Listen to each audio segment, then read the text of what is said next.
Hey everybody, welcome to another episode of Reviewing Comics with me, your host, Alexander Turbin.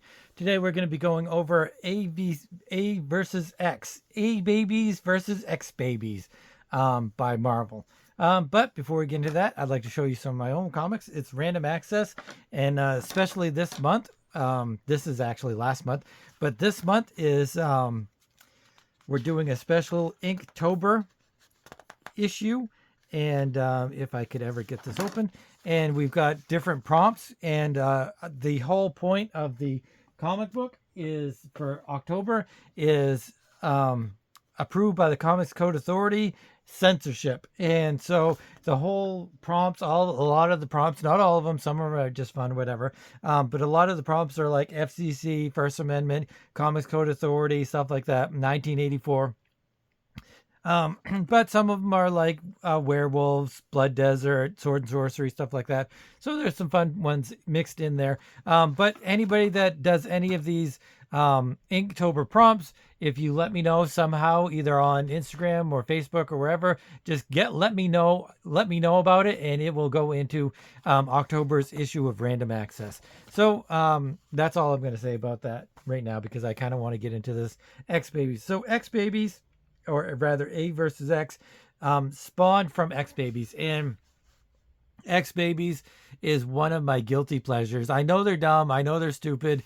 It's just I don't know. It's one of those things that I like, I enjoy, I think are funny, cute, adorable. I don't know. There's a lot of things that are like that I don't like, that I don't think is cool. But for some stupid reason, I don't know. I have no idea. Maybe it comes from the fact that I enjoyed the X-Men during that time. It was X-Men Annual, is that X-Men Annual 12, I think it was, where the first appearance of the X-Babies, and I was considering just going over that one and then kind of showing their different appearances along the way leading up to this. And I think there was an X-Babies miniseries, and there's a bunch of different X-Baby stuff, but I decided that I didn't want to put too much effort into the X Babies. I mean, I love them, but I bet a lot of other people don't love them. So I just kind of wanted to do this. I got this recently at my local LCS in the dollar bin, and so I saw it,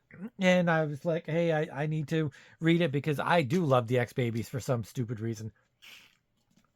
But I'm realizing that it's the Avengers babies versus the X babies, and I think I'm just realizing that I only love the X babies. I don't love the Avengers babies. Maybe because I love the X-Men characters so much more than the Avengers characters. That I mean, it was kind of cool that there's Thor in here, and I don't know. It's enjoyable to see all of the different Avengers babies, which is pretty cool. But let's get into this, and I'll talk about the stuff as we go along. I'm going to read the little introduction, but the book you're about to read doesn't really have anything to do with the AV versus X event, but it does have baby versions of the Avengers and X-Men fighting each other. So yeah, you're buying a book where babies fight babies.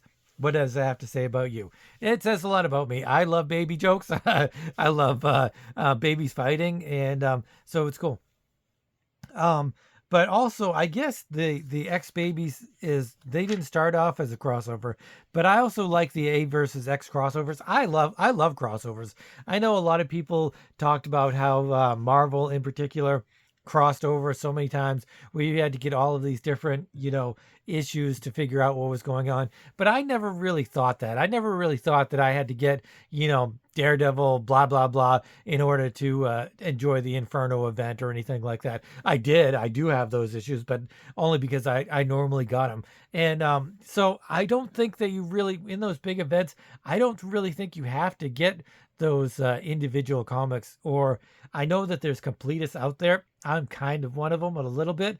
If it's a story, if it's an event that I'm really into, that I really love and I really think is great, then I will be a completist, and I want everything that I can find that has to do with it. But if it's something that's just kind of not that huge an event for me, like the what was the serpent one, dark serpent, or something like that, I didn't have to get everything. I just got the regular issues and kind of pieced it together, and that's what you can do, especially now, like on YouTube. If there's a big event in comics, you can I'm sure somebody out there has talked about the event and what's happened with each issue and stuff like that. Maybe eventually I'll do something like that where they talk about the events that happened in Marvel and almost the kind of the downfall of some of the modern comics and stuff.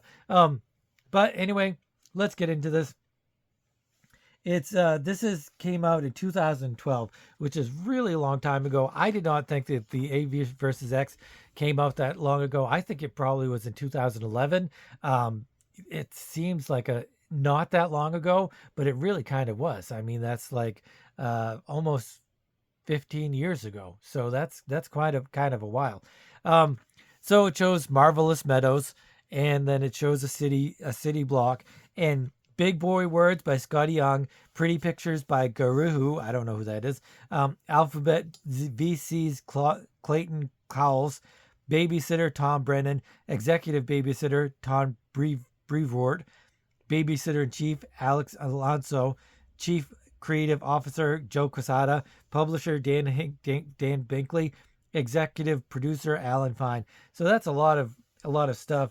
Um, Executive Producer, Executive Babysitter, Babysitter in Chief. Why do they need all of these titles? Like, who is really creating this comic book? I know that movies, you need a lot of titles because a lot of people work on movies. Hundreds and hundreds and hundreds of people work on movies. But if there's a comic book, you've got maybe um, 3, 4 people working on the comic, and then you've got all the other people overseeing the whole thing. But I guess that's why I judge Marvel and DC more harsh than I do indie comics that are only produced by 1 or 2 people. But it's got the mom and dad, and there's apparently this is Steve Rogers. I first thought it was Franklin, but it's not. It's Steve Rogers, and he's got his American flag, and he's like, "Good night, Private Bear. Good night, Sergeant Bear. Good night, General Bear. Good night, Bucky Bear. Where's Bucky Bear? What was that? Tink. I don't know what that tink was supposed to be. Maybe it's supposed to be a rock being thrown on the window at the window. He whips out his binoculars and he sees Cyclops with Bucky Bear. The story in this is very lackadaisical. There really isn't a story. It's kind of just a made up thing, which you would really expect that from a an X Babies or Marvel Babies kind of thing. I'm sorry, Ben, I don't know how this happened, but we won't leave a man behind. I just need to assess the situation and put together a strategy. Hey, where did you go, Summers? And then Cyclops comes up, and he's in his X Babies uniform, which I don't know if Cyclops was originally in the X Babies. I thought that was when he was gone from the team. But anyway, Cat Baby puts on he's got a lowercase a. That's adorable. Why do I think this is adorable? And this is totally not my kind of thing, and yet it is for some stupid reason. His star has a smiley face on it. So he yells, "Avengers assemble into the baby monitor," and then he does a Captain America flip. And out of nowhere, I don't know where these guys come from, but it's Baby Universe, so who cares where they come from?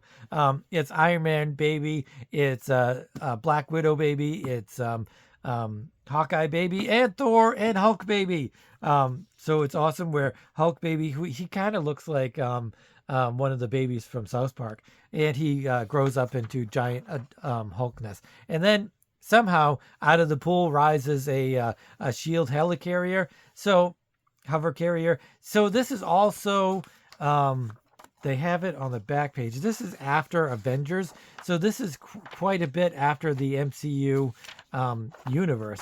So they can have certain things like they've got an MCU. Actually, I think no, they're not all MCU. Some of them I think are supposed to be MCU Avengers, like Nick Fury is MCU. So they basically just go next door, and Cyclops is in the middle of the road. X-Men, it's time to come out here and fight with the Avengers and stuff. We really need to work on our own battle cry. I think I hear the ice cream truck. Whoop, all the little kids come. I kind of thought that was adorable too, which I don't know. maybe I'm just being an idiot. Please, somebody out there, tell me that the X Babies are adorable and I'm not just a cheese ball. Or you could call me a cheese ball. I don't care anyway. And then double page spread of all of the different X Babies and Avengers babies going at it. And we've got Forge with his water pistol, and we've got North Star. Some of them, I don't know why they're here. Like we have Iron Fist baby, and we have Daredevil babies later on, and I don't know why Quasar baby. So this is supposed to be Doctor Strange baby. I thought this was Avengers versus X babies, but apparently it's Marvel Universe babies, which is kind of even better. They should cross over X babies and Marvel zombies. That would be awesome. Cyclops beams at baby Cap's shield, and they kind of fight. And the baby goes flying. Not the baby, the Bucky bear goes flying. Very similar to how the Gauntlet is in Endgame, where the bear is just kind of going from hero to hero to hero. Which maybe the brothers, what the heck's their names again? I can't remember. The Russo brothers. So maybe the Russo brothers saw this and they were like, "Hey, that's how it's gonna end. That's how Avengers Endgame is gonna end. That's awesome." So that you saw it here first. The Russo brothers stole the end of Endgame from the Avengers versus X Babies.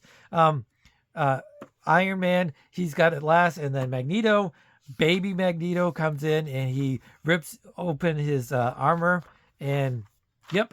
So then he loses it to Thor baby. I don't know why Magneto can't manipulate Thor's hammer. Could he pick up Thor's hammer? I mean, it's metal. If he can control all metal, then he should be able to do that. And then I don't know what happens here. I think this is the hammer slamming into a house. Yep, it is.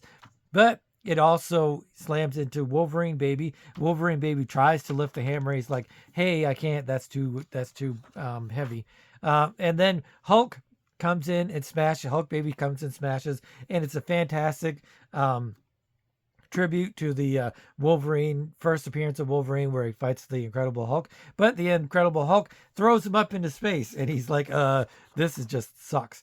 But then that's where he sees ginormous Galactus baby, and the moon is his bink. And so I don't know. I think that was just supposed to be like a little aside. And you've got Silver Surfer baby too. So you've got all kinds of little Marvel babies. I kind of wish that the Beyonder was in it, and the Celestial babies and stuff like that. I think that would be kind of interesting, and kooky. And I think this is the kind of the kookiest thing that I enjoy. I don't like a lot of other stuff. The Frog Thor, I'm not sure I'm a huge fan of the Frog Thor Throg. So this might be the dumbest thing that I'm really into. Let me know something dumb that you guys are into. So we've got this whole thing going on. They're fighting Colossus baby and Spider-Man baby, and apparently the Hawkeye has been shooting him with his long shot baby. So we've got all of the babies going on here, and the little Bucky bear is being taken from person to person. We've got Havoc and the White Queen. White Queen baby just is kind of wrong in so many instances. We've got Storm and Black Panther baby, and they're kind of this is during the time where they have the wedding of Black Panther and Storm, and so it we just have a bunch of fights. Daredevil is like, "Sorry, I didn't see you there." Ha, funny. So there's a lot of different little in jokes and stuff. But then, hey guys, what's that? It kind of looks like, boom, it's Wolverine falling to Earth. But who comes after him is the Phoenix baby. Yes, there's a Phoenix baby, and she's got a bink, and she's basically telling him to give the Bucky bear back to Captain America. No way, I'm not giving it back. He has to get it himself. And then Phoenix baby is like looking at him, and she's gonna do something bad. Gulp. So it kind of almost ends like A versus X, I guess, with the Phoenix force coming in. And then so she kind of blows up everything, and the parents of baby Steve Rogers come in, and they give him a little tuck in, or they see what's going on. And then the whole rest of the neighborhood is destroyed. There's been like a phoenix bomb going off. So that's basically how it ends. And like I said, it's just a dumb little comic book that I wanted to read today. But that is one of the great things about comic books, more than any kind of genre, not genre, medium, any kind of medium. Yes, I could go and look at some dumb thing on Netflix or HBO or wherever, or Disney Plus, but it's not really the same. Any comic book, if you're feeling like a mystery noir or something. There's something very different about comic books than there is about TVs and movies. I guess it maybe it's the amount of time that you need to invest just to fulfill that appetite that you may have. Like I had this appetite for X Babies and something stupid and corny and quirky and cute and all of those different words that sum up the X Babies. And as for the art and the story writing is what it is, and the art is adorable, and I really enjoy it. But so I'm really not going to give this a rating. I mean, I'm not going to give it a ranking. All right, fine. You twist my arm. I'm going to give it a ranking of I'm going to give it an 8. I'll give it an 8. There you go. But like I was saying, comics are so much different that if you have the time and you want to invest your energy and your day or your time into a comic book or a series of comics, you could go get a series of comics and a mini series or trade paperback graphic novel or whatever, and really divest yourself into the story, into the book, into the writing and the art, and really inspect the art and really enjoy it and everything. Unlike a movie, you watch it, and then if you watch it again, it's great, fantastic. If it's great, like Game of Thrones, I rewatch Game of Thrones over and over and over again, but I'm usually doing something else. I'm usually on my phone or reading a comic book while I'm watching it or something like that. A comic book, really, it takes your full interest and your full attention. You can't look at your phone. You can't be scrolling on a phone while you're reading a comic book. I guess you can, but it doesn't really make any sense. So I think that there's a little bit more in-depth. I don't know how you would say it. You need to invest. You need to invest a little bit more into comic books as a medium than any other, like movies, TVs, video games, whatever. You really can. Well, video games you're pretty invested, but movies and TV you're not really. You could not be invested in what it is. But anyways, it wasn't really a harsh on movies and television because I love those mediums too. I'm just thinking that comic books in particular, you have a little bit of a different viewpoint reading comics than you do watching a movie or TV. So anyway, I'm giving A versus X Babies an 8. Let me know what you guys think. If you guys don't even watch this video, if I only get like 10 views, I will totally understand. I don't really think that, although they do produce I mean, they made a mini series, they made this one shot, so maybe there are other people that like the X Babies as much as I do. And eventually I'm going to make all of my characters X Babies. I'm going to make the Death Knight an X Baby. I'm going to make Queller an X Baby. I'm going to make Cyrene not an X Baby, but a baby. I'm going to have my own one shot of that, which could be kind of interesting. And dumb. Interesting and dumb at the same time. But anyway, if you're new to the channel, this is not normally what I go over. I normally go over indie comics from the 70s, 80s, 90s, and beyond. And also just something that piques my interest either artistically or nostalgia-wise, if it's Marvel or DC, or just something bizarre and weird. Kind of like, maybe that's why I like the X Babies and the Marvel Babies so much, because it's really just kind of a bizarre and weird way of looking at the Marvel universe, and it kind of takes away from this dark and gritty universe that I'm so used to, especially because I'm such an X-Men fan, that's really a dark and gritty universe. So to see something really lighthearted, it kind of adds to the universe. Doesn't take it away, it adds to it. So anyway, like I said, if you're new to the channel, please consider subscribing, hitting the notification bell, and all that cool stuff. But even more than that, I love to hear comments from you guys. I love to talk about comic books, even if it's stupid X-Baby comic books. But anyway, thanks for watching, and have a great weekend. Hopefully we'll have a video with Joe, and we'll talk about something cool. But until then, keep on creating.